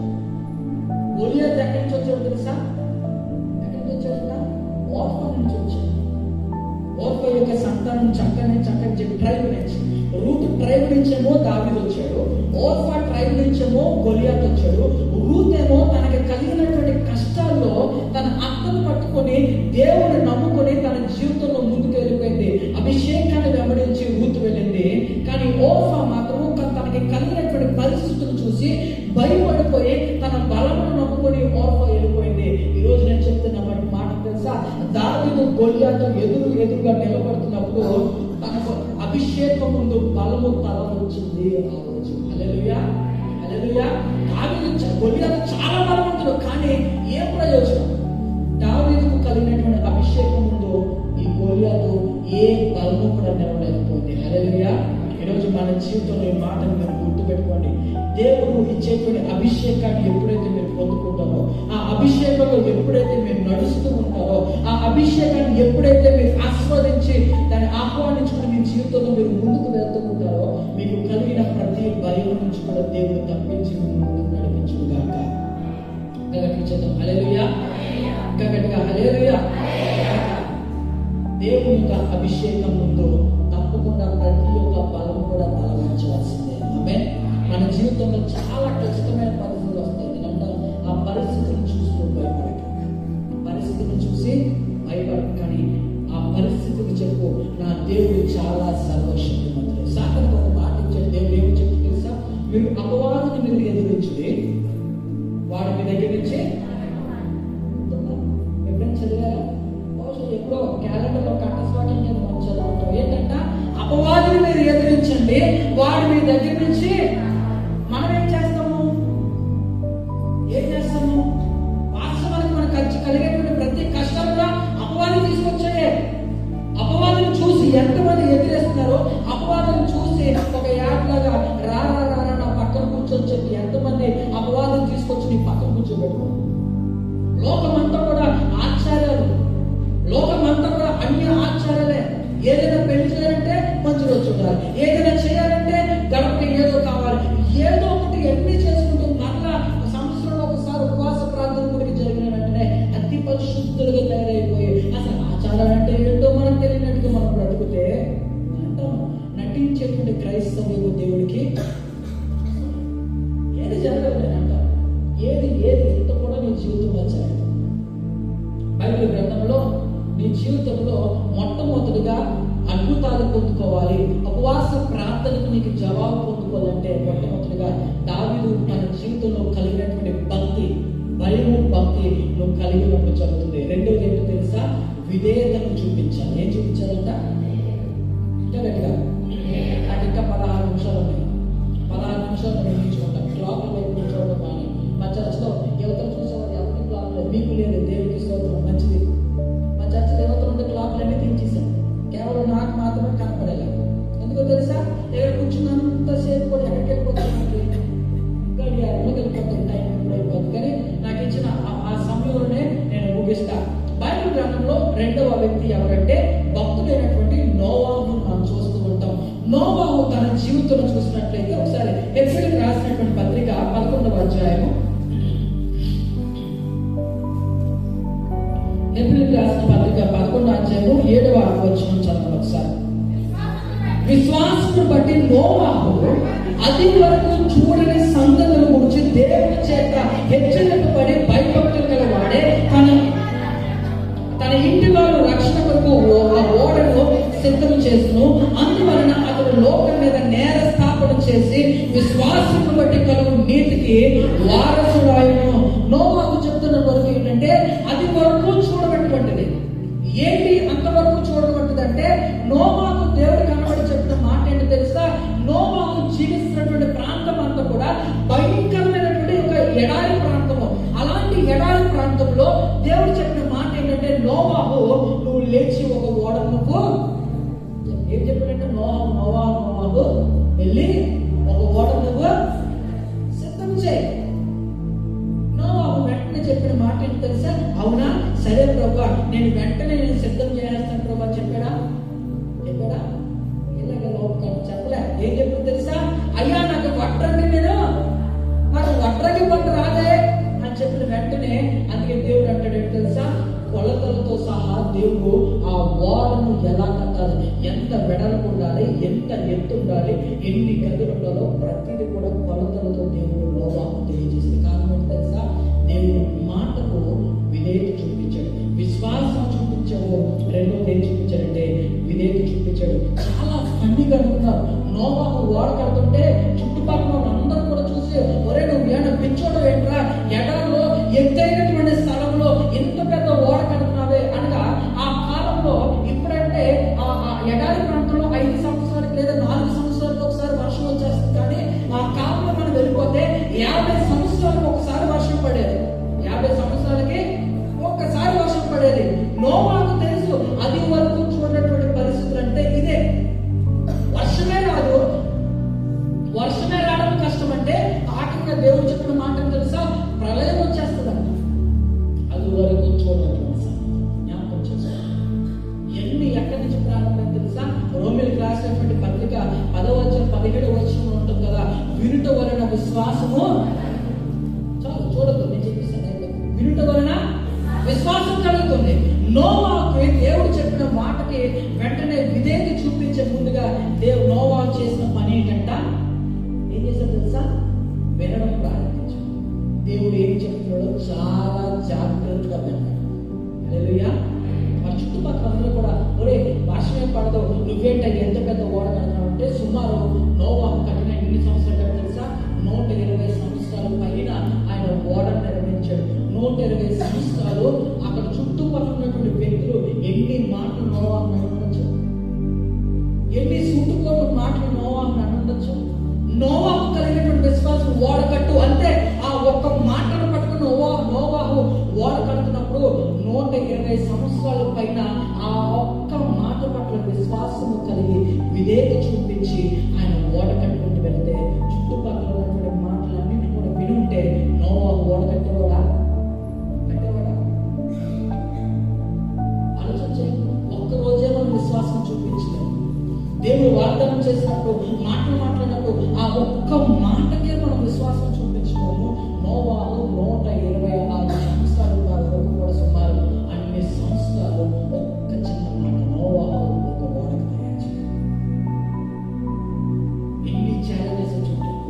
ఎన్ని కష్టాలు ఎదురై ఉంటాయి, ఓడపడుతున్నప్పుడు ఎన్ని అనారోగ్యమైన పరిస్థితులు ఉంటుంటాయి. నేను అంటాను, వేటిని విడిచిపెట్టలే. దేవుడు చెప్పాడు కనుక నోవహు కట్టాడు, తన కుటుంబము రక్షింపబడింది. హల్లెలూయా. ఈరోజు మన జీవితాల్లో ఎక్కడ మనం పడిపోతున్నాం తెలుసా? వాక్యం మనం వింటే విశ్వాసం కలిగినప్పుడు తప్పకుండా విధేయత చూపించి దేవుడి వైపు మనం నడుచుకుంటూ మనం ఈరోజు ఉపవాస ప్రార్థన కొడుకులో నీ జీవితంలో అద్భుతాలు జరగాలి అంటే మొట్టమొదటి నీ జీవితంలో ఏం కలగాలి తెలుసా? ఆ విశ్వాసం ఎలా ఉండాలంటే కదలించబడినటువంటి విశ్వాసం. ఊహించండి, 120 సంవత్సరాల పైన ఒక్క మాట పట్ల విశ్వాసం చూపిస్తాం. ఈరోజు తక్కువ మనం ఒక్క సంవత్సరం కూడా మన విశ్వాసం దేవుడి పట్ల చూపించాలి. దేవుడు ఏదైనా వాగ్దానం ఇచ్చినట్టే ఆ వాగ్దానం పట్ల, అయ్యా ఈ వాగ్దానం ఎందుకు ఇవ్వలే, ఇంకా ఎందుకు నెరవేర్చలేదు, ఇంకా ఏం చేయలేదు అని చెప్పి మనము ఊరుకుంటే మనం దేవుడు విసిగించుకుంటూ మనం ముందుకు వెళ్ళిపోతాం. చాలా మంది అనుకుంటారు, ఈ 3 రోజులు ఉపవాసం చేసి 4వ రోజు కల్లా నా ఇంటి ముందు ఒక కారు ఉండాలి. 3 రోజులు ఉపవాసం ప్రార్థన చేస్తారు, ప్రభా కానిచ్చే 4వ రోజుకి ఉదయం లేచి కళ్ళు తెరిచిన వెంటనే ముందే ఉండాలి. ఇన్స్టెంట్ గా అయిపోవాలి. మన ప్రతిదీ కూడా ఏంటంటే దైవిక పరమైన ప్రతిదీ కూడా ఇన్స్టెంట్ గా నీ జీవితంలో జరగవు. జాగ్రత్త. వినడం అంటే దేవుని వాక్యం వినడం నేర్చుకోవాలి. అపవాది కూడా నీతో మాట్లాడతాడు. దేవుని స్వరం ఉంటుంది, అపవాది కూడా నీతో మాట్లాడతారు. జాగ్రత్త. ఆ కాలంలో మళ్ళా మొదటికి వెళ్తే అపవాది స్వరాన్ని విన్నది. దేవుడు చెప్పినటువంటి మాటగా మీరు దేవుడు చూపించారు కనుక తన జీవితంలో పాపం వచ్చింది. ఈ లోకం అంతా కూడా పాపంతో నిండిపోయింది. నోవహు తన జీవితంలో ఎంత కష్టపడ్డాడు, ఎన్ని అద్భుతాలు. 120 సంవత్సరాలు కష్టపడి ఒకే ఒక్క మాట పట్ల విశ్వాసం చూపించుకుని తన కుటుంబం అంతటిని కూడా నోవహు రక్షించుకోవాలి. హల్లెలూయా. ఏ పొదుపు లేదు, వాడిలో ఏమైనా పొదుపు ఉందా? ఏది కావాలో సమస్తం కూడా దేవుడు సమకూర్చుకుంటారు. ఈరోజు క్రైస్తవులు ఆఖరి 10 నిమిషాలు ముగిస్తారు. ఈరోజు అనేకమైన క్రైస్తవులు ఎక్కడ పడిపోతాం తెలుసా? రేపు ఏం చేయాలి, రేపు మన పరిస్థితి ఏంటి, రేపు మనం ఎలా చేయాలి అని చెప్పి ఆలోచన చేసి అక్కడే పడిపోతాం. దేవుడు అంటున్న మాట ఏంటి తెలుసా? రేపటి గురించి మీరు మనం పండితులు అమ్మా. ఇక్కడ కూర్చొని మనం అందరం కూడా పండితులు. ఎందుకు తెలుసా? ఆది కాండం నుంచి ప్రకటన గ్రంథం వరకు కూడా ప్రతి ఆశీర్వాదం కలిగే ప్రతి మాట కూడా మనందరికి బాగా ఇప్పుడే చెప్పారు. మీరు ఏం చెప్పారు? రేపటి గురించి మీరు. కానీ మనం చేసేది ఏంటి చెప్పండి? ఏం చేస్తాం? రేపు ఏం జరుగుతుంది? ఈ రోజు రాత్రి పడుకున్న అంతసేపు కూడా అమ్మో రేపు మనకి డబ్బులు కావాలి, లోన్ కట్టాలి, ఎలాగా ఆలోచన చేసి ఆఖరికి బీపీ షుగర్ వ్యాధులు మనకి దేవుడు ఇచ్చిన రోగాలు ఏమన్నా మనుషులుగా మనం తెచ్చుకున్నాయే. ఎక్కువ ఆలోచన మనం చేసేస్తూ ఉంటాం. రేపటి గురించి నువ్వు చింతించొద్దంటే నువ్వు చింతించొద్దు. ఏమన్నా తెలుసు? దాని కింద ఒక మాట్లాడినాడు. ఆ వచ్చిన ఏమన్నా తెలుసా? ఆకాశ పక్షులు మీరు చూడండి, అవి విత్తము కోయము, వాటి కంటే మీరు శ్రేష్ఠుడు. ఈరోజు కొంచెం మనం అందరం కూడా ఈ రాత్రి కాలంలో ఉపవాసంగా ఉంటున్న ప్రతి ఒక్కరూ కూడా ఏదో దానికోసం చింతిస్తూనే ఉపవాసం చేస్తారు. సమస్య కావచ్చు, శోధన కావచ్చు, బాధ కావచ్చు, వేదన కావచ్చు, హృదయం అంతా కూడా ఎవ్వరికి చెప్పుకోలేటువంటి బాధ నిండిపోయి ఉండొచ్చు. నేను అంటాను, ఈరోజు నీ హృదయం ఒక్కసారి దేవుడికి సమర్పించు. ఈరోజు ఈ రాత్రి కాలంలో నిజమైనటువంటి పశ్చాత్తాపమైనటువంటి ప్రార్థన వచ్చాయి. ఎందుకు తెలుసా? దేవుడు నేను పిచ్చుకలు కంటే దేవుడు శ్రేష్టంగా ఉన్నాడు. పిచ్చుక కలుగులు కాకంటే పక్షి కలిగింది, కానీ దేవుడు మనిషి కలుగులు కాకని చేయలే. ఎలా చేసింది తెలుసా? మనిషిని తన హస్తములతో దేవుడు నిర్మించి తన జీవాయువును మనిషి జీవితంలో ఇచ్చాడు. ఈరోజు మనం కలిగిన ఆత్మ ఎవరు తెలుసా? దేవుని యొక్క ఆత్మ. వికృతమైన ఆత్మ కాదు. ఏమి భయపడదు మీ జీవితాలు. ఈ రోజు నుంచి మీరు ప్రార్థన చేస్తున్నప్పుడు ప్రతి పునాదులు యేసు నామములో కూల్చబడును గాక. హల్లెలూయా. మన చుట్టూ ఎన్నో బాధలు ఉంటాయి, ఎన్నో కష్టాలు ఉంటాయి, ఎన్నో ఇబ్బందులు ఉంటాయి. నేను అంటాను, ప్రతి కష్టము కూడా దేవుడు ఎరిపోకూడదనే ప్రతి వాటిని కూడా కూల్చబోతున్నాడు. అయితే అది కూల్చబడాలి అంటే ఎరికో కూడా ఊరికే కూల్చబడలే. 9 అడుగుల వెడల్పు ఆ లోతు ఉన్నటువంటి ఒక ఎత్తైనటువంటి గోడ ఊరికి పోల్చబడలే. వాటి చుట్టూ ఏం చేశారు తెలుసా? గానాలు, స్తుతి గానాలు చేస్తున్నప్పుడు ఎరుకోకూడదు. ఈరోజు ఉపవాసంతో ఏ కష్టంతో ఈరోజు ఉపవాసం ఉంటున్నావో నేను అంటాను, వాటి కోసం ఉపవాసం ఉంటుంది. మొట్టమొదటిగా నీ ఆధ్యాత్మికమైనటువంటి జీవితంలో ఈ సంవత్సరంలో అనేకమైనటువంటి అడుగులు మనం వేసుకుంటూ వెళ్ళాలి. హల్లెలూయా. నువ్వు అప్పుడైతే నీ ఆధ్యాత్మిక జీవితం బలంగా ఉంటుందో నీ గిన్నె నిండి పొందుతుందే. దేనికోసం చూడండి, దేవుడు ఏది కావాలో దేవుడు తక్కువ తీసుకొచ్చి నీకు ఇవ్వగల సామర్థ్యం. ప్రపంచంలో ఒకసారి చూడండి, ఎన్ని అద్భుతమైన చెప్తున్నారు. దేవుడు అప్పుని అవన్నీ నీకు ఇవ్వడా అంటే ప్రతి దానికి కూడా సమయం ఉంటుంది. ఆశీర్వదింపబడడానికి సమయం ఉంటుంది, ఏడవడానికి సమయం ఉంటుంది, నీ జీవితంలో సంతోషపడడానికి సమయం ఉంటుంది. దావీదు తన జీవితంలో ఎన్ని కార్యాలు చేసుకుంటూ వెళ్ళాడు కనుక తన జీవితంలో వేటిని ఎటువంటి పరిస్థితి వచ్చినా ఎదుర్కొంటూ వెళ్ళాడు. నోవాహు తన జీవితంలో ఎన్ని కష్టాలు వచ్చినా ఎదుర్కొంటూ వెళ్ళాడు. అబ్రహాం తన జీవితంలో ఎన్ని కష్టాలు వచ్చినా ఎదుర్కొంటూ వెళ్ళాడు. పౌలుగా మారినటువంటి వ్యక్తి తన జీవితంలో ఎన్ని కష్టాలు వచ్చినా ఎదుర్కొంటూ తన జీవితంలో ఆశీర్వాదం పొందుతున్నాడు. కారణం తెలుసా? అన్నిటికి మూలం ఏంటంటే భయం కలిగింది.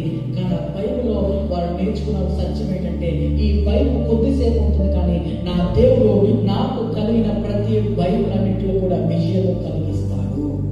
ఆమేన్. హల్లెలూయా.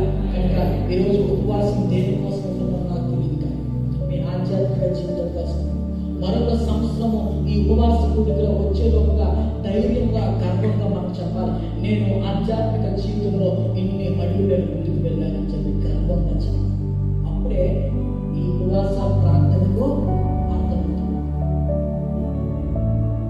ఈరోజు నుంచి కష్టపడాలి, ప్రార్థన చేయండి. ప్రభువా, ఎంతవరకు నేను ఏదో నా చిత్తమే జరగాలని ప్రార్థన చేశాను, కానీ ఇక మీదట నీ చిత్తము నా జీవితంలో నెరవేర్చబడదు కాక. ఇంతవరకు నా ఇష్టమే జరగాలనుకున్నాను, కానీ ప్రభువా ఈ దినం మొదలుకొని నీ ఇష్టము మాత్రమే నా జీవితంలో జరుగును కాక. ఇంతవరకు నా ప్రణాళికల వల్లే నేను జరగాలి అనుకున్నాను, నేను తలంచిన ప్రతి ప్రణాళిక నన్ను వెనక్కి లాగవేసే, కానీ ఇక మీదట నా పట్ల నీ ప్రణాళిక జరగబడును కాక. ఇటువంటి ప్రార్థన చేయండి, తప్పకుండా దేవుని ప్రార్థన ఆలకిస్తాడు. దావీదు ఇలాంటి ప్రార్థన చేశాడు కనుక కళ్ళు మూసిన ప్రార్థన చేసిన ప్రతి క్షణం కూడా దేవుడు అద్భుతమైనటువంటి కార్యాలు చేశాడు. అదే దేవుడు మనం పూజిస్తున్నాం కనుక సర్వశక్తిమంతుడు మన జీవితాల్లో కూడా అటువంటి గొప్ప కార్యాలు చేయడానికి పరిశుద్ధాత్మ దేవుడు మనకి సహాయం చేసి నడిపించుగాక. ఆమేన్. ఈ యొక్క అవకాశం ఇచ్చిన మాస్టర్ గారు రెవరెండ్ జోసెఫ్ అయ్య గారికి ప్రత్యేకమైనటువంటి వందనాలు. ఈ మాట నేను చెప్పలేదు, కానీ జోసెఫ్ అయ్య గారు నేను కూడా మరి ఏసీటీసీ కళాశాలలో ఒకటే బ్యాచ్. మేము నలుగురు స్నేహితులు. మమ్మల్ని ఎవ్వరు కూడా 5 సంవత్సరాలు కూడా ఎవ్వరు కూడా మనం విడదీయలేదు, కానీ ఒక చక్కని బంధము మేము కలిగి ఉన్నాం. చాలా కష్టాల్లో ఒకరికొకరు మేము సహాయపడము, చాలా డీప్ డౌన్ మూమెంట్స్ లో, ఆఖరికి మా నాన్నగారు చనిపోయిన సమయంలో కూడా కేవలం నా స్నేహితులు మాత్రమే ఉన్నటువంటి నా 4 స్నేహితులు నా కోసం ఎంతో నిలబడ్డారు, నా కోసం ప్రార్థన చేశారు. ఈరోజు అటువంటి స్నేహితులను పొందుకున్నానంటే చాలా గర్విస్తున్నాను. అలాంటి పాస్టర్ గారు మీకోసం ఉన్నారంటే మీ అందరి కోసం కూడా తప్పకుండా ఆయన ఆలోచన చేస్తారు. కనుక మన ప్రేమతో ఆహ్వానించిన పాస్టర్ గారికి మరొకసారి ప్రత్యేక వందనాలు, సంఘం అంతటికి కూడా మరొకసారి ప్రత్యేక వందనాలను తెలియజేస్తాం.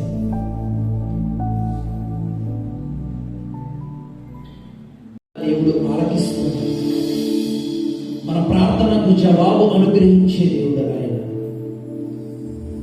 నీ కుటుంబ జీవితంలో ఉన్నటువంటి శోధనలను బట్టి, కుటుంబ జీవితంలో ఉన్నటువంటి ఇబ్బందులను బట్టి,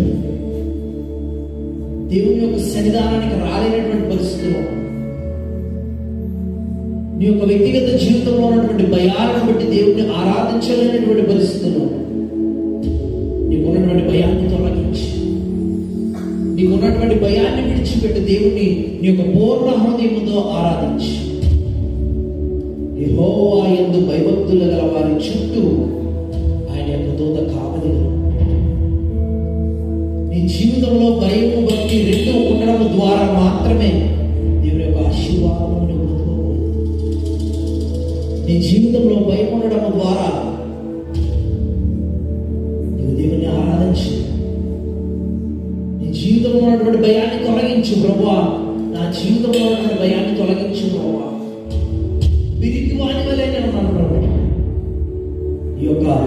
రాత్రికాల సమయంలో ఆ భయాన్ని తొలగించుకుని దేవుని ఆరాధిస్తావా? ఆ భయాన్ని తొలగించుకుని దేవుని మహిమపరుస్తావా? దేవుని కొరకు నీవు జీవించు. దేవుని కొరకు మాత్రమే నీ యొక్క జీవితం. రాత్రికాల సమయంలో దేవుని ఆరాధన, దేవుని మహిమపరుతా, ఉన్నటువంటి శోధనలో ఉన్నటువంటి ఇబ్బందులన్నీ తొలగించి వాటిలో కూడా దేవుడు నీకు సహాయం చేసేది. నీకు ఉన్నటువంటి అనారోగ్య పరిస్థితుల్లో ఉన్నా సరే, ఇబ్బందికరమైనటువంటి పరిస్థితుల్లో ఉన్నా సరే, ప్రతికూల వాతావరణ పరిస్థితుల్లో ఉన్నా సరే, వాటన్నిటిలో నుంచి దేవుడు నిన్ను తప్పించి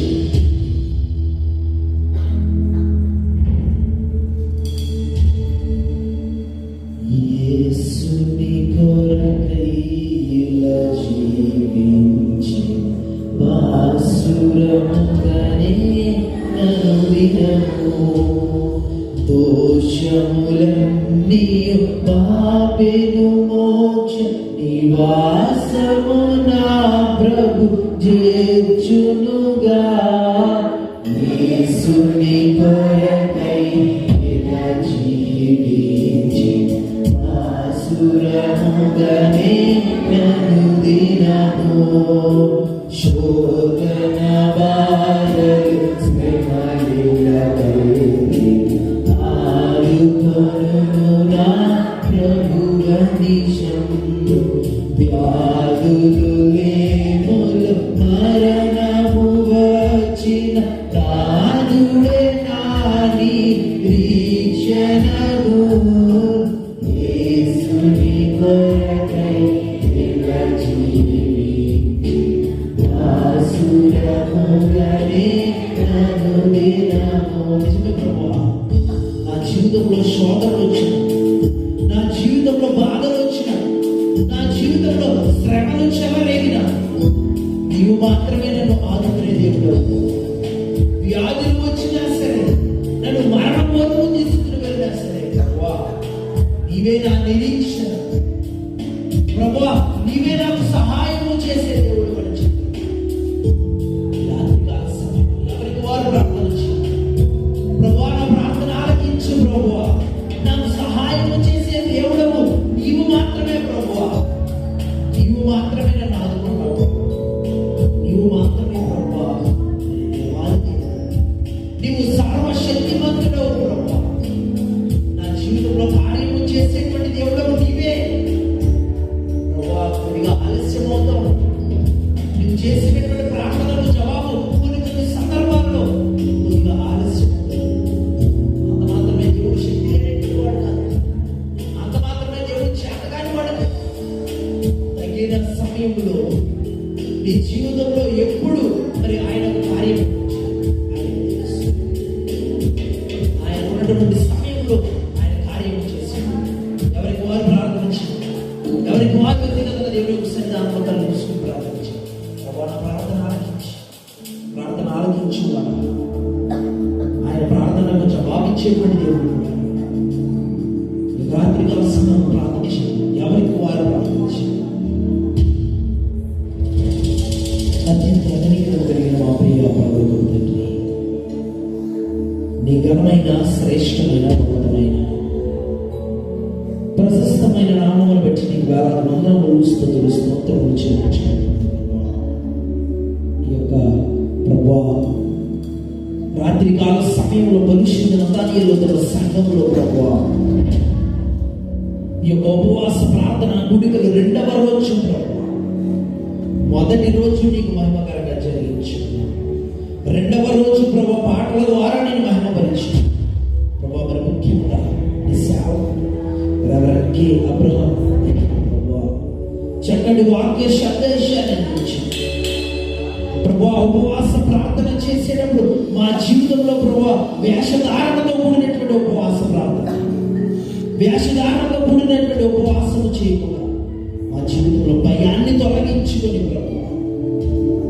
ప్రభు మా జీవితంలో ఉన్నటువంటి భయాన్ని విడిచిపెట్టి భయముతో భక్తితో మీ దగ్గరికి రావటానికి ప్రభు అపోస్తలుడైనటువంటి పౌలు, ప్రభు దావీదు భక్తుడు అదే రీతిగా ప్రభా నోవాహు వారి జీవితంలో వారు పొందుకున్నటువంటి ఆశీర్వాదం జ్ఞాపకం చేశారు ప్రభా.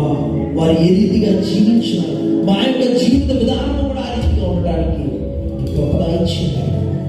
నీ సేవకుడు దీవించి ప్రభా వారికి ఉన్నటువంటి పరిచర్యని ఆశీర్వదించారు ప్రభా. వివిధమైనటువంటి ప్రాంతాలకు ప్రభా పరిచర్య నిమిత్తం పిలుచుగా వారి యొక్క ప్రయాణాలలో తోడుకుంటూ సేవకుడిని ఇంకా దీవించి ఆశీర్వదించి ప్రభా. పాస్టర్ గారు ఇచ్చినటువంటి కుమారులను కూడా దీవించి ఆశీర్వదించారు. రాత్రి కాల సమయంలో వారి కుటుంబాన్ని బలపరచండి. ఇచ్చినటువంటి ప్రభా సహోదరు వారి కుటుంబాలను కూడా దీవించి ప్రభా. వారి ముఖ్యంగా చక్కటి ఆర్కెస్ట్రా ప్రభా దేవాలయంలో వారు దీవించండి, ఆశీర్వదించండి, బలపరచండి ప్రభా. నువ్వు ఇచ్చినటువంటి తలాంతులు ప్రభా వారిని యొక్క పరిచయంలో ఉపయోగిస్తుండగా వారిని దీవించండి ప్రభా, ఆశీర్వదించండి ప్రభా. వారి ముఖ్యంగా సంఘాన్ని దీవించండి, ఆశీర్వదించండి. ఎవరెవరు ప్రభా ఉపవాసంతో నీ యొక్క సన్నిధానంలోకి వచ్చి ప్రార్థన చేస్తున్నారు వారి ప్రార్థన మొరలను ఆలకించడం, వారి జీవితంలో గొప్ప కార్యములు దయచేయండి ప్రభా. వారి జీవితంలో అనేకమైనటువంటి మేలు పొందుకొని నీకు మహిమకరంగా వారు జీవించడానికి సహాయం దయచేయండి. మరి ముఖ్యంగా ప్రభా ఈ ఆరాధనలో పాల్గొన్న వారందరినీ ఆశీర్వదించి ప్రభా, ఆరాధనలో పాల్గొన్న వారి యొక్క కుటుంబాలను దీవించి మేమందరము ప్రభా మాకున్నటువంటి అవసరతలు ప్రభా నీవు తగిన కాలంలో తగిన సమయంలో ప్రభా అన్నటువంటి అవసరతలు తీర్చే దేవుడు మా జీవితంలో మేలు పొందుకుని నీకు మహిమకరంగా మేము జీవించడానికి సహాయం చేసి మహిమ పొందుకోవాలి. మరలా రేపటి చివరి రోజు ప్రభా ఉపవాస ప్రార్థన కొడుకులు మేము పాల్గొని నీ నామమున మహిమపరిచే వారికి సహాయం తెచ్చేయండి. నేను వారు నీ కుమారుడైన యేసుక్రీస్తు పెట్టుకోవచ్చు నామ తండ్రి. ఆమె మాత్రం నామ పరిశుద్ధపరచబడి రాజ్యం వచ్చినగా నిశ్చిత పరలోకమందు నెరవేరు భూమి మీద నెరవేరుగా మన ఆహారం మాకు దయచేయండి. అపరాధం చేసి వారిని క్షమించబడాలని మా ప్రార్థన చేయించి శోధనల నుండి రాజ్యం శక్తి మహిమ నిరంతరం విన్నాము తండ్రి. ఆమె మన తండ్రి అయిన దేవుని ప్రేమ ప్రభు అయిన యేసుక్రీస్తు కృప పరిశుద్ధాత్మ దివ్య సహవాసం మన కుటుంబాలు రెండవ రోజు వాక్య అందించినటువంటి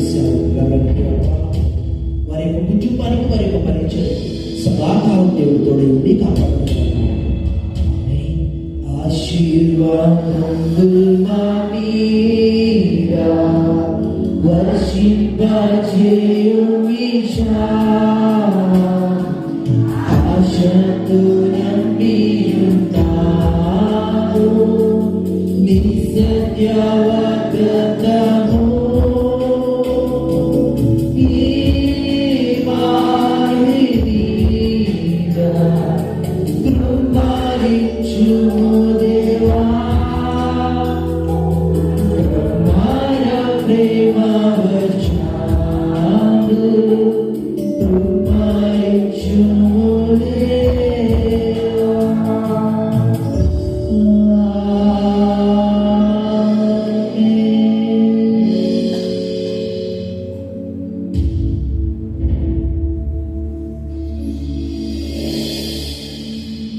అందరికీ వందనాలని మరి దయచేసి